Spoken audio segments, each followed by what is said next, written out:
Video class 10 के students के लिए। यह भारत में राष्ट्रवाद का उदय का चैप्टर से संबंधित वीडियो है। ये पार्ट 4 होगा, जिसमें हम पढ़ेंगे सविनय अवज्ञा की सीमाएं, सामूहिक अपनेपन के भाव। इसमें हम जानने की कोशिश करेंगे कि जो लोग थे सविनय अवज्ञा आंदोलन से क्या चाहते थे और क्या इच्छाएं उनकी थी। तो स्टार्ट करते हैं सविनय अवज्ञा आंदोलन। जो सबसे पहले है डॉक्टर B.R. अम्बेडकर, यानी कि डॉक्टर भीमराव अम्बेडकर जो थे, उन्होंने किस एसोसिएशन की स्थापना की थी? दलित वर्ग एसोसिएशन की स्थापना की थी। ये क्या चाहते थे? ये चाहते थे कि जो निम्न जाति के लोग हैं उनको भी समाज में सामने आने का मौका मिले, उन्हें भी किसी चीज़ में भाग लेने का मौका दिया जाए। ठीक है, ये चाहते थे। गांधी जी के साथ इनकी बातें हुई थी। ये जो बात हुई थी इनकी गोलमेज सम्मेलन के दौरान हुई थी। तो गोलमेज सम्मेलन जो था यह लॉर्ड इरविन के कहने के समय पर हुआ था। ठीक है, लेकिन अवधि निश्चित नहीं की थी। जब भी हुआ था ये, इसमें गांधी जी और डॉक्टर भीमराव अम्बेडकर जी के बीच में बातें हुई थी। ठीक, जिसके कारण गांधी जी और जो भीमराव अम्बेडकर थे उनके बीच काफ़ी कहासुनी हुई। ठीक है, जो डॉक्टर अम्बेडकर थे उनकी बात से अंग्रेज जो थे उनकी बात से राजी हो गए। क्या हो गए? राजी होने के कारण गांधी जी को यह बात बुरी लगी, जिसके कारण गांधी जी आमरण आंदोलन पर बैठ गए, अनशन पर बैठ गए। ठीक है, मैंने क्या बताया अभी तक? Doctor B.R. अम्बेडकर ने दलित वर्ग एसोसिएशन की स्थापना की थी। गांधी के साथ वाद विवाद हुआ। ठीक, अंग्रेज क्या थे? अंग्रेज जो बाबा साहब थे उनके नियम से या उनके विचार से खुश हुए। जो गांधी जी थे उन्होंने आमरण आंदोलन की स्थापना कर दी, आंदोलन पर बैठ गए। ठीक है, 1932 में पुणे पैक्ट हुआ। ये जो पुणे पैक्ट था ये क्या था? ये जो पुणे पैक्ट था, जब लोगों ने डॉक्टर भीमराव अम्बेडकर जी से कहा कि आप गांधी जी के साथ समझौता कर लीजिए, तब गांधी जी जो डॉक्टर भीमराव अम्बेडकर जी थे वो इनसे बातें करने के लिए तैयार हो गए और 1932 में जो पुणे पैक्ट है उस पर हस्ताक्षर कर दिए। तो पुणे पैक्ट था वो दलित वर्ग एसोसिएशन के लिए था। उन्होंने कहा कि ठीक है, हमें जो आरक्षित सीटें हैं वो मत दीजिए, लेकिन हमारे जो लोग हैं उनकी संख्या को निहित कर दीजिए, समान अधिकार का बंटवारा कर दीजिए। ठीक है, उस पर गांधी जी राजी हो गए और उन्होंने उस पर हस्ताक्षर कर दिए। ये जो मोहम्मद अली जिन्ना है, यह पाकिस्तान का, या हम कहें कि जिस प्रकार भारत का राष्ट्रीय पिता महात्मा गांधी जी हैं, उसी प्रकार पाकिस्तान का राष्ट्रीय पिता मोहम्मद अली जिन्ना है। इसने यह महात्मा गांधी से मिला और इसने कहा कि हमें अगर आप आरक्षित सीटें देंगे और हमारे जो धर्म के लोग हैं उनका सम्मान करेंगे या फिर उनको जाति में ऊंचा मानेंगे, तो हम प्रतिनिधित्व जो हम अलग होना चाहते हैं या निर्वाचन अपना अलग करना चाहते हैं उसको हम अलग नहीं करेंगे। ठीक है, इसने क्या कहा कि मोहम्मद अली जिन्ना ने कहा आरक्षित सीटें पृथक निर्वाचन की मांग छोड़ दे।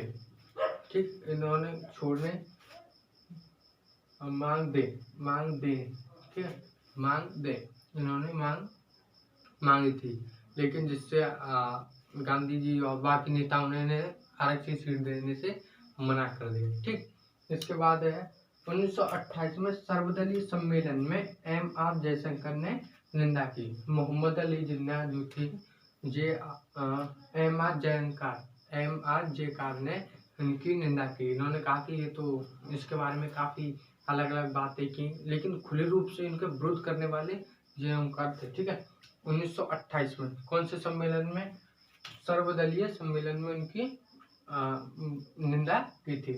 1930 में मुस्लिम लीग के अध्यक्ष मोहम्मद इकबाल थे। तो मुस्लिम लीग की स्थापना जो हुई थी 1930 में हुई थी, जिसके अध्यक्ष मोहम्मद इकबाल थे। ठीक है, इसके बाद आ जाता है सामूहिक अपनेपन का भाव। सामूहिक अपनेपन मतलब जो ग्रुप था उसमें अपने लोग जो अपने आप के लिए क्या विचार थे, क्या इच्छाएं थी, कैसी भावनाएं थी, उसके बारे में इसमें बताया गया। तो देखते हैं क्या है। बंकिम चंद्र चट्टोपाध्याय भारत माता का चित्र बनाया। सबसे पहले जो भारत माता थी उनका जो चित्र बनाया था, किसने बनाया था? बंकिम चंद्र चट्टोपाध्याय ने बनाया था। उन्होंने भारत माता को एक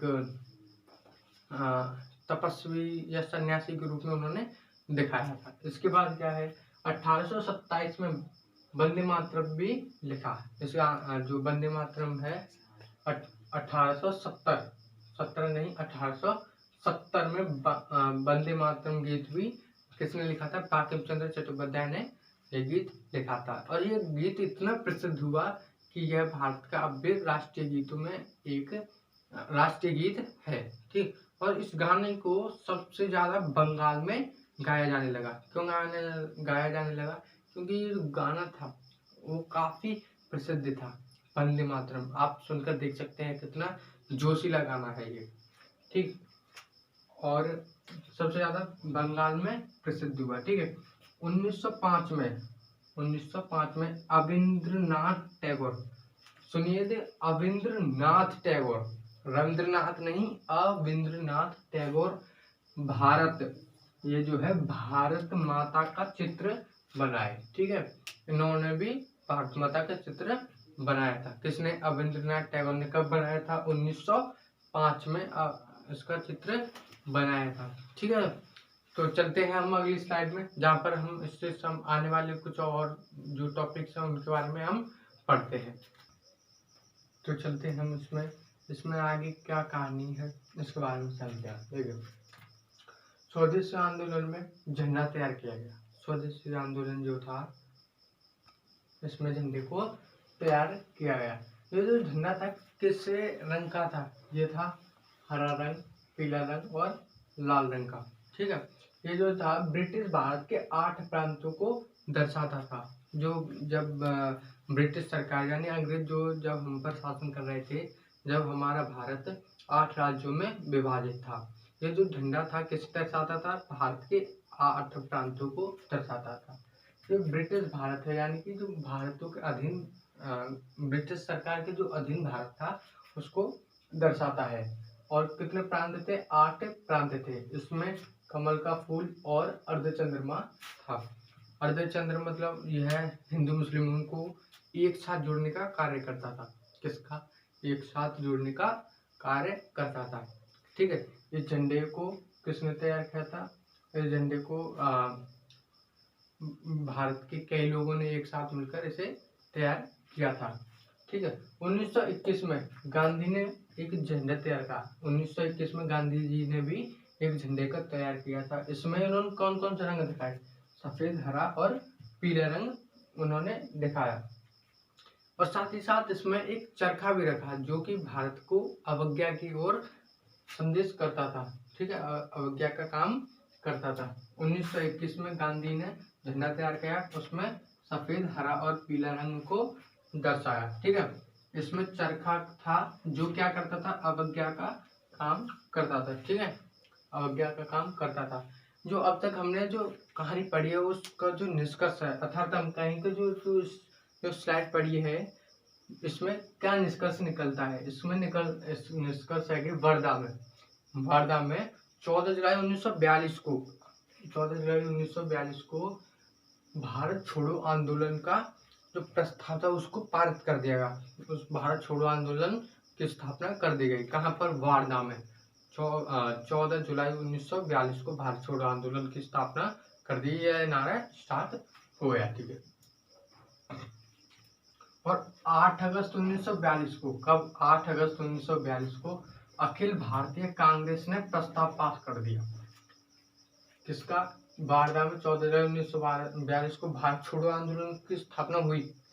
लेकिन जब परमिशन की बात हुई तो किसने दी थी? अखिल भारतीय कांग्रेस ने यह प्रस्ताव पास कर दिया था। ठीक है, या फिर हम कहें कि जो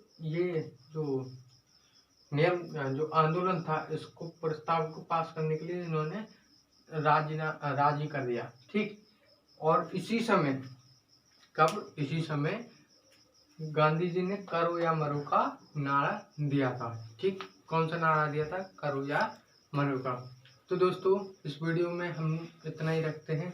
अगर आपको इस चैप्टर से इम्पोर्टेंट क्वेश्चन आंसर चाहिए तो आप हमें कमेंट कर सकते हैं, नोट्स चाहिए तो भी कमेंट कर सकते हैं। अगर वीडियो अच्छा लगा हो तो लाइक भी कर सकते हैं। अगर वीडियो अच्छा नहीं लगा है तो वीडियो को डिसलाइक ज़रूर करिए और हमें बताइए कि हम वीडियो में क्या सुझाव कर सकते हैं। तो बने रहिए अपने यूट्यूब चैनल मैथ के बुध के साथ। Thank you.